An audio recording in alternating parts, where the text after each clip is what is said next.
오늘 여러분들이 좋아하시는 쿠팡, 쿠팡의 프로덕트 오너라는 포지션에 계신 분을 모셔봤는데 김성환님. 뭐 제가 소개하기보다는 자기소개 한번 해주시면 좋을 것 같아요.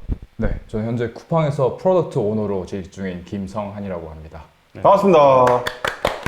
쿠팡은 이름을 뭐 김성환님, 성환님, 성환 피어님 이렇게 안 부르잖아요. 네, 책 보니까 쿠팡에서 어떻게 부르는지가 나오던데 네, 저는 뭐라고 불리죠? 영어 이름 스티븐을 쓰고 있습니다. 스티븐. 네, 저희가 오늘은 뭐 광고 방송은 아닌데 프로덕트 오너라고 제가 알고는 있었어요. 쿠팡에 되게 독특한 기업 문화가 몇 개 있다라고 한다면은 그 중에 하나가 이제 프로덕트 오너라는 기업 문화가 있다라고 들었었는데 프로덕트 오너에 관해서 쿠팡에서 이제 책을 쓰신 분이 있다라고 사실 그 출판사에서 연락이 와서 이제 한번 방송을 하게 됐는데 네. 저는 사실 좀 신기했어요.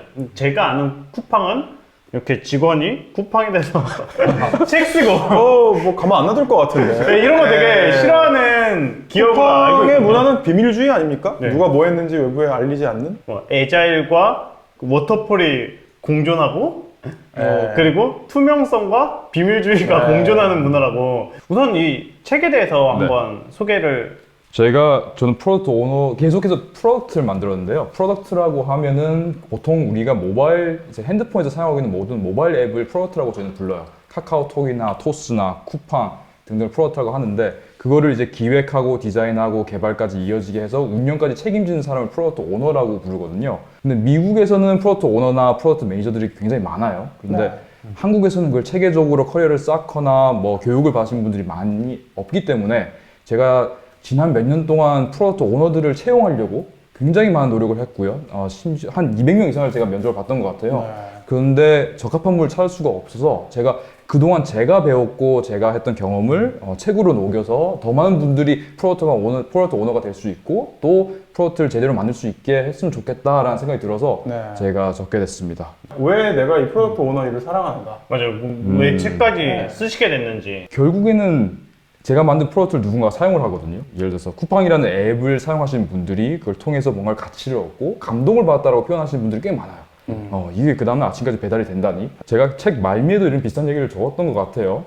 제가 만들어서 낸 서비스를 누군가 사용을 해서 그걸 통해서 감동을 얻었다고 하면 저도 모르게 희열을 느껴요. 그래서 그 전체적인 과정을 또 하고 싶어지고 또 어떻게 하면 더 나았게 만들 수 있을까 고민을 하게 되는데요. 그런 희열감을 느끼는 분들이 있다 그러면 PO가 딱 맞을 수 있겠다는 생각이 듭니다. 굉장히 많은 사람들을 행복하게 해주는 데서 희열을 느끼는 직업이다. 맞습니다. 제 친구 중에도 PO인 친구가 한 명 있는데 그냥 가끔 얘기를 되게 많이 해줘요.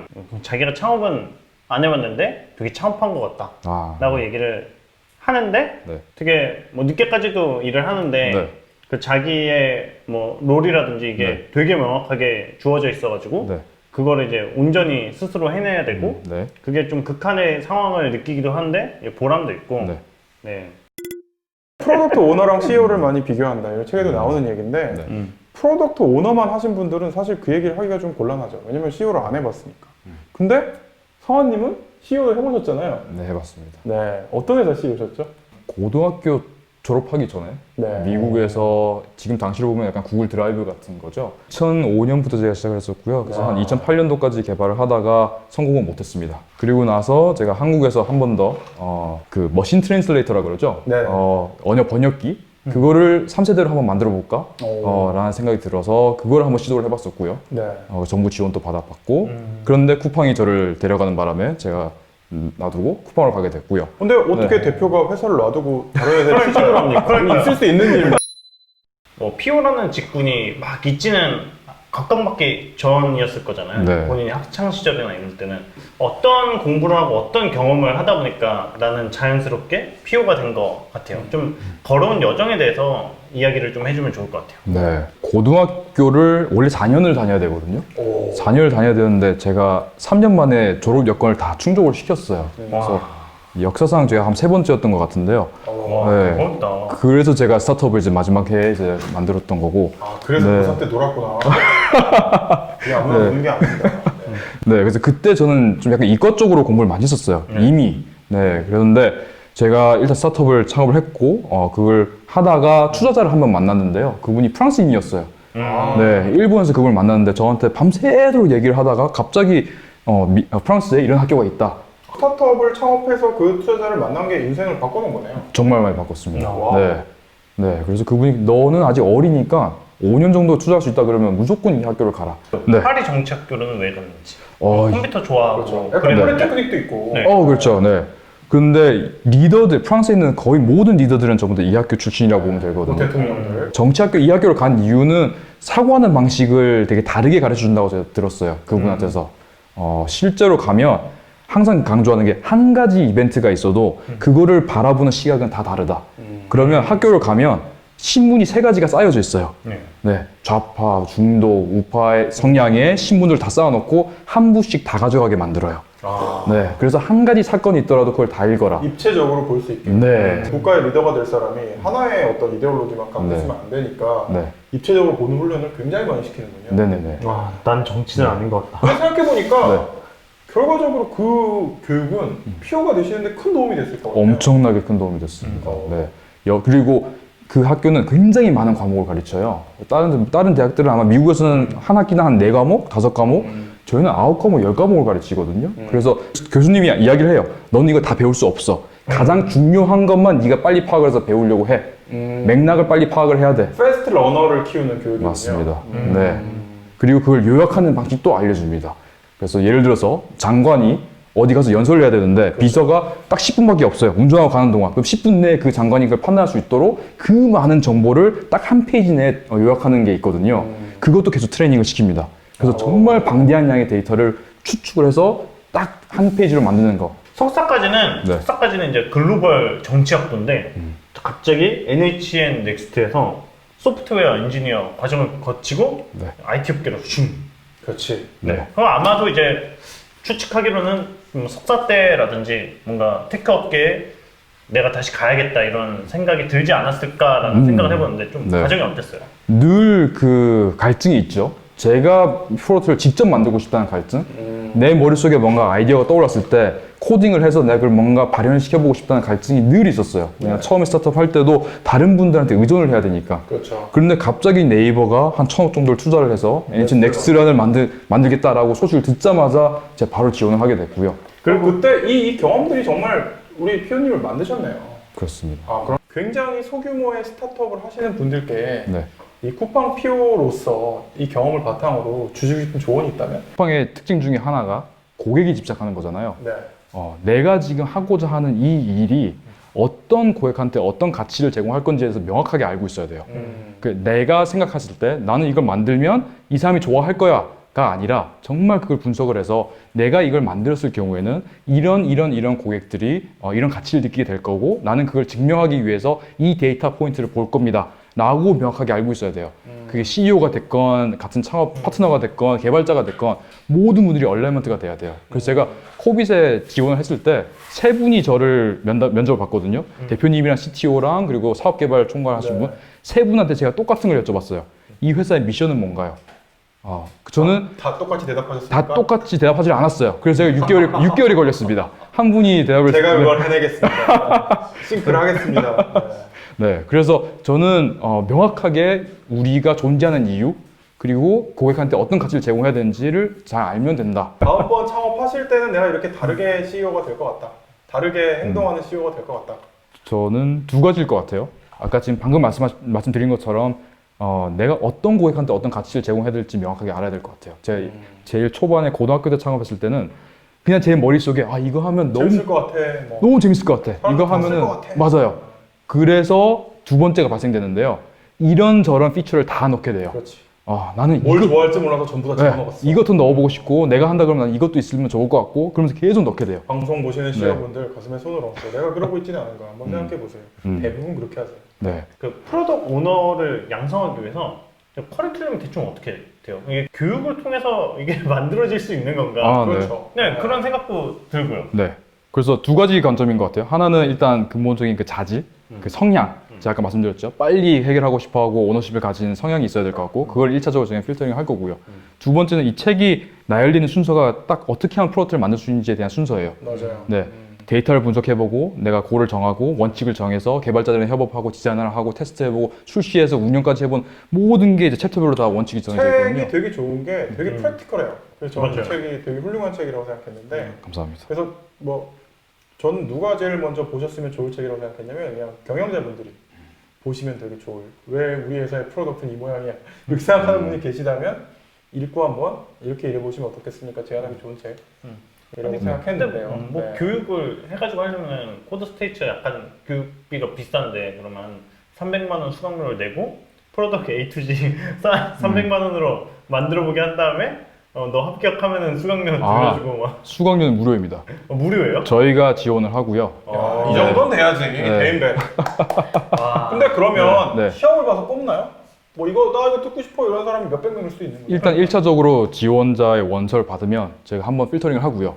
그래서 3주 동안 그분들 제가 많이 뽑지는 않을 거예요. 한 12명 정도 될 거고요. 그분한테 집중적으로 계속해서 교육을 한 다음에 3주만 배우면 네. PO가 될 수 있는 건가요? 저희는 그럴 수도 있다고 생각이 듭니다. 그래서 이 방식을 별거 아니네.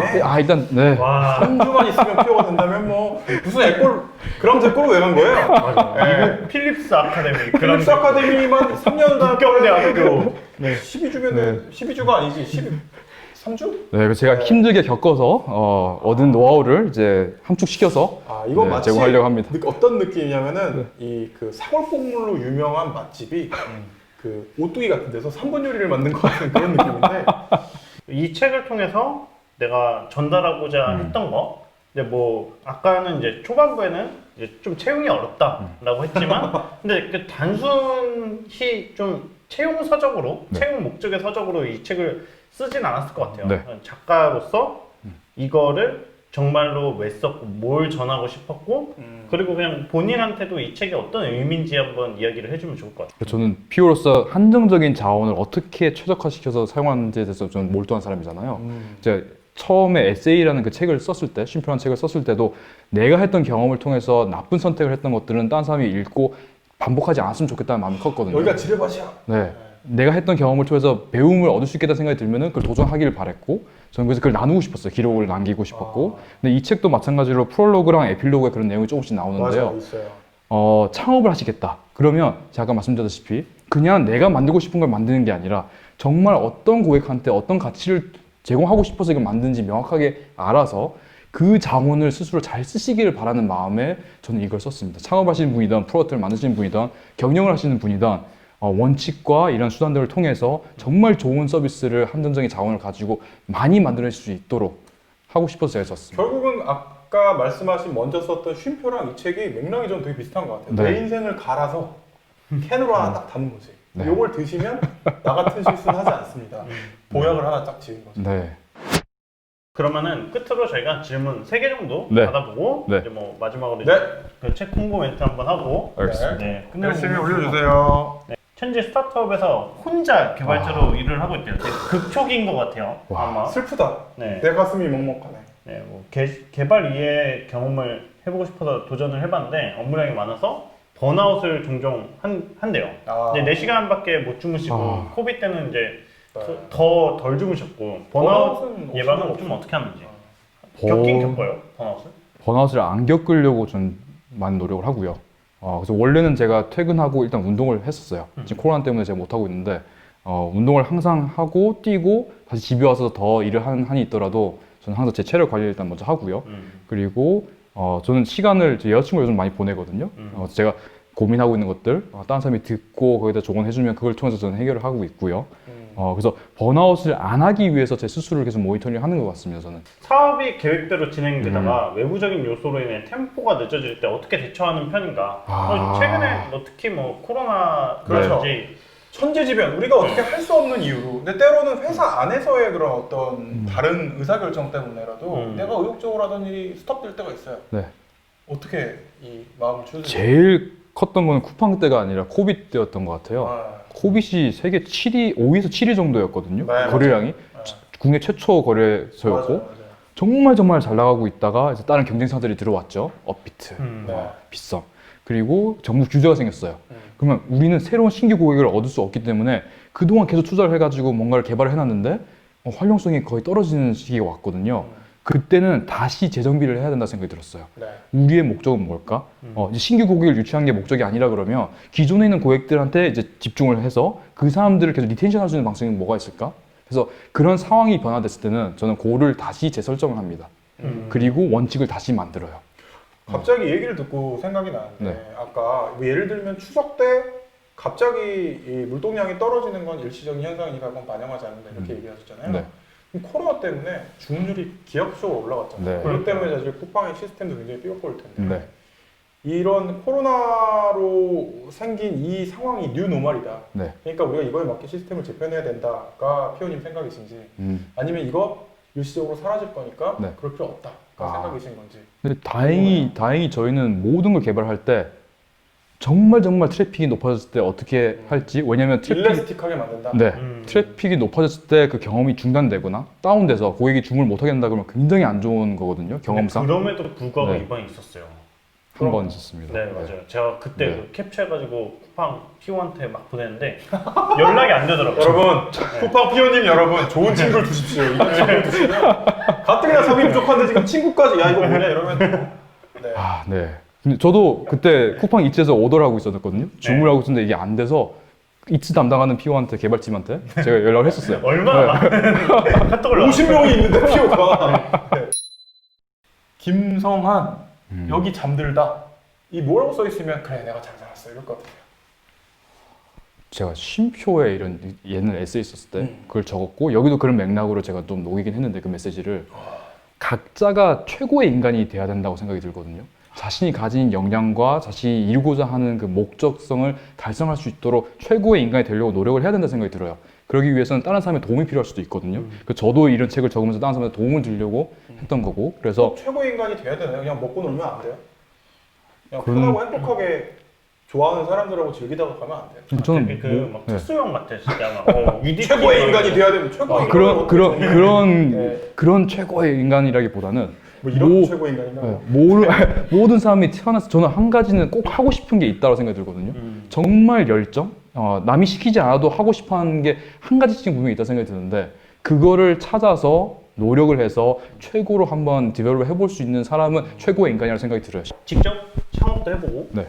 그리고 어느 정도 이제 규모가 있는 기업의 중요한 순간에 이제 사장으로 또 일을 해보고 지금 미니 CEO 역할을 하고 있는데 그 각자 좀 다른 롤을 하면서 나는 이런 걸 좀 참 잘하고 잘 해내는 것 같다. 난 이런 데 좀 핏한 것 같다. 이런 좀 본인에 대해서 발견한 점들이 몇 개 있다면 그런 걸 공유해 주셔도 좋을 것 같아요. 네. 예민하다 보니까 저는 고객이 불편해하거나 우리가 개발을 좀 더 잘할 수 있는 부분들이 눈에 보여요. 그래서 저는 그게 굉장히 큰 장점이라고 보여요. 저는 일을 할 때는 정말 작은 사소한 디테일들, 다른 분들은 놓칠 수도 있는 것들은 제 눈에 보이기 때문에 그걸 끝까지 찾아내고 그 원인을 파악하려고 하는 그 노력을 하기 때문에 저는 그게 큰 장점이라고 생각이 들고요. 네, 끝으로 좀 하시고 싶은 이야기 있으면은 책을 딱 들고 네. 정면으로 딱 들고 네. 그래서 저는 책을 왜 썼는지에 대해서 제가 말씀을 드렸는데요. 저는 제가 경험했던 것들을 최대한 여기다 잘 함축적으로 녹이고 쉽게 이해할 수 있도록 만들려고 했어요. 그래서 여러분들이 새로운 뭐 PM이 되시거나 PO가 되시거나 아니면 창업을 하고 싶으시거나 아니면 경영을 하고 싶으시거나 아니면 회사 내에서 내가 좀 더 역할을 좀 잘하고 싶다라고 느끼시는 분들이 있다 그러면 이 책을 한번 읽어보시면 어느 시점에 어떤 식으로 결정을 내려야 되고 다른 사람들과 협업을 어떤 식으로 해야 마찰이 안 생기고 궁극적으로 어떻게 해야 고객한테 좋은 가치를 제공할 수 있는지에 대해서 이해를 하실 수 있다고 생각이 들거든요. 네, 그래서 그런 것에 관심 있으신 분들은 한번 꼭 읽어보시길 저는 권합니다. 특히 이제 CEO 분들 그 다음에 프로덕트 가이다 내가 프로덕트 만든 사람이야 라고 생각하는 뭐 기획자로 불리는 사람이건 UX를 하시는 분이건 심지어 개발자분들이건 한 번쯤 읽어볼 만한 책. 그래서 스타트업 하시는 분들이 한 권씩 이렇게 책장에다 이렇게 껴놓고 심심할 때마다 보면 내가 좀 안 풀리면 한번 읽어보고 그렇지 이런 방법도 있었지 하기 되게 좋은 책인 것 같습니다.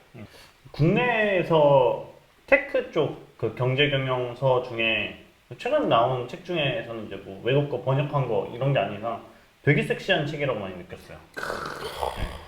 굉장히 오랫동안 진짜 진국을 끓인 제대로 된 프로덕트 오너가 프로덕트 오너에 대한 책을 썼잖아요. 근데 우리나라의 실용서의 대부분은 그냥 작가님 쓰셨어. 그러니까 맞아. 우리나라 스타트업 가이들은 책 쓸 시간이 없어. 되게 슬프게도. 그러니까 개발자가 쓴 개발자 책이었고 기획자가 쓴 기획자 책이 없었는데 프로덕트 오너가 쓴 프로덕트 오너 책이니까 진정성이 확 느껴지는 거죠. 뭐 예를 들면 이렇게 하면 훌륭한 경영자가 된다? 진짜 경영자가 쓴 책이 거의 없어요. 네. 그래서 그런 면에서는 저는 진정성이 느껴지는 책이다. 감사합니다. 네.